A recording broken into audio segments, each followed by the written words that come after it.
10 days rule എന്താണെന്ന് മിക്കവരും എന്നോട് ചോദിക്കാറുണ്ട്. അത് വളരെ സാധാരണഗതിയിൽ ഞാൻ നിങ്ങൾക്ക് മനസ്സിലാക്കി തരികയാണ്.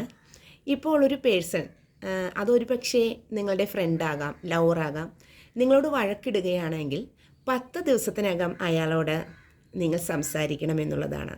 നിങ്ങൾ അയാളോട് ഫോണിൽ വിളിച്ച് സംസാരിക്കുകയോ നേരിട്ട് സംസാരിക്കുകയോ ചെയ്യുക എന്നുള്ളതാണ്.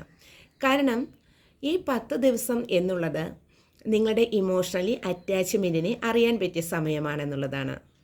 എന്നാൽ 10 ദിവസം കഴിഞ്ഞിട്ടും നിങ്ങൾ അങ്ങോട്ടും കോണ്ടാക്റ്റ് ചെയ്യുന്നില്ല, അയാൾ ഇങ്ങോട്ടും കോണ്ടാക്റ്റ് ചെയ്യുന്നില്ല എങ്കിൽ തീർച്ചയായിട്ടും ആ റിലേഷൻഷിപ്പിൽ ഇമോഷണൽ ഫീലിങ്സ് കുറഞ്ഞു വരുന്നതാണ്.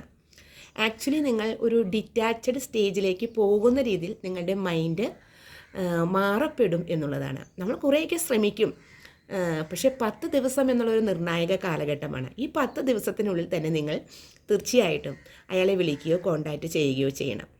10 ദിവസം കഴിഞ്ഞാൽ ഇമോഷണലി നിങ്ങൾ ഡിറ്റാച്ച്ഡ് ആയി പോകും. ആദ്യം വളരെ കുറച്ചാണ് ഡിറ്റാച്ച്ഡ് ആവുക, പിന്നീട് കൂടുതലായി ആ റിലേഷൻഷിപ്പ് തന്നെ വഷളാവുന്ന ഒരവസ്ഥയിലേക്ക് വരും. അപ്പോൾ 10 ദിവസത്തിനുള്ളിൽ നിങ്ങൾ കോണ്ടാക്റ്റ് ചെയ്യണം വഴക്കിട്ടിരിക്കുന്ന ആളോട്. അതിനെയാണ് നമ്മൾ 10 days റൂൾ എന്ന് പറയുന്നത്. മിക്ക മനുഷ്യരും 10 days റൂള് അപ്ലൈ ചെയ്യാറുണ്ട് എന്നുള്ളതാണ്.